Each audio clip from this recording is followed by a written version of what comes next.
Hi guys, welcome to the video. So this is a re-upload video. Previously I uploaded this video with annotations to say what types of fish you can keep in an unheated tank, so cold water setup. And now what I'll do is I've got a mic so I can do a voiceover and actually explain it better.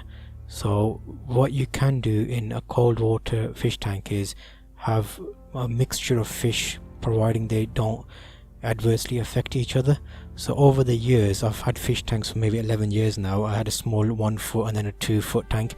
I've learnt which fish cope well together, and my last tank I've got now has been set up for at least 2 years, and some of these fish are from my old tanks, so I know they work well together. So I'll give you a quick rundown on the fishes. So if I start with these neon fishes, so neon tetra fish are a small fish. There's a freshwater fish and there's a family of them. You get loads of different styles. So you get some zebra ones, you get albino, like white cream style ones, also neon tetras. They're really good because they're like a filler fish. If you get like 10 or 11 of them small fish, they go around in schools and they look really good, so like a little bunch of fish. So that's one fish I reckon would be a really good addition, and they're fairly low maintenance. They're not aggressive fish and they kind of get on with them just doing their own thing. Apart from that, you can your standard fish, so the goldfish you can have.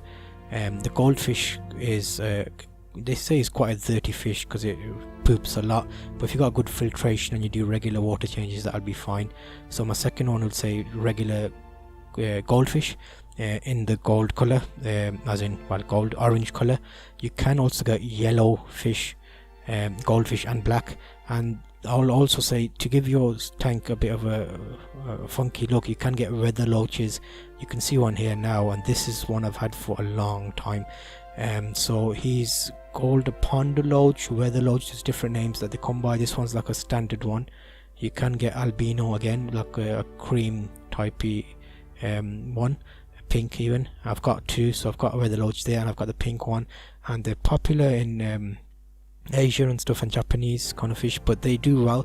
So they're like a lower fish, so they stay mostly in the bottom of the tank and they give you a bit of interest. So the neon tetras kind of mess about all over the place. Goldfish mid center point kind of thing, and then the weather loach is on the floor, so it gives you interest as it kind of goes and scurries around the sand. I've had a few different substrates in my tank, but I think sand is the best. I like how the fish pop on it. So yeah, that's 3 levels of fish they have talked about. The neon tetras, goldfish and the weather loach. And another really good one which you wouldn't really associate with unheated water is a rosy bob, a subtropical freshwater fish, and again they're mainly around the southern Asia, Afghanistan, Bangladesh waters. They prefer like streams, but they're really good fish because they have various colors. You get male and female, and it's a bit different. The male ones are like really brightly colored, so they attract the females who are like a pale silver color. So I'll show you a few of those in the water. You'll see them in this fish tank, but they're the ones that are slightly smaller. They do tend to grow up to 3 to 4 inches, they say, but I've got a 4-foot fish tank here. You can see them at the bottom, and it looks like a fake eye in the back. So on the tail they've got like a little black dot as well, so it kind of shows the predators that are which one's the head, which one's the tail. You can't really tell. So they're interesting fish, and have 4 or 5 of them together and try and have equal male and female, because they do compete and kind of nip at each other just for attention and things. So those are really good fish and I enjoy them. They kind of keep your tank, they're bigger than the tetra fish, and they're smaller than the goldfish, so like a mid size, and that fills up a freshwater tank really nicely. Unheated water, because you've got small fish, you've got big goldfish, you've got medium fish, then you've got the interesting long fish, and they're really good in that sense.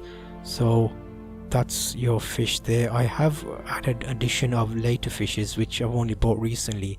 They're actually black goldfish, not to be confused with the black moor goldfish, those that have the like bulging eyes. These are actually goldfish, but they've been bred to have a black color. This isn't great footage here I've got for you. It's off my mobile phone just to give you an idea, and you can't really tell, but hopefully it gives you an idea of the size compared to my golden fish, the yellow buttercup fish I've got, and that kind of gives you an idea of what you can keep in a freshwater tank. And all these fish get on well. They're all calm fish. and I've had them for years. I've not had any issues about them bullying each other, and they're all kind of the same speed. So when you put food in the tank, they'll come at the same speed and kind of eat, and there's enough time for all of them to eat. So yeah, that gives you an idea of the fishes. So I've got a few separate videos of me setting up my 4-foot tank, so you can check that out as well. And that's basically a nice comfortable environment for the fish. Have a mixture of substrate. I've got wood in there, bogwood, and a few fake plants. I regularly do water changes, about 20% every month. And I've got 2 filters running on this, a EHAM filter and another 1200 water bigger canister filter. Both of them are under the fish tank. But yeah, hopefully this gives you an idea of the types of fishes you can keep together, and the ones that perform well and they grow reasonably well as well, providing you give regular feeding. So I hope that's been helpful for you, and I'll do a few more of these kind of videos to let you know what fishes can be kept, especially if you're new, and how to care for them.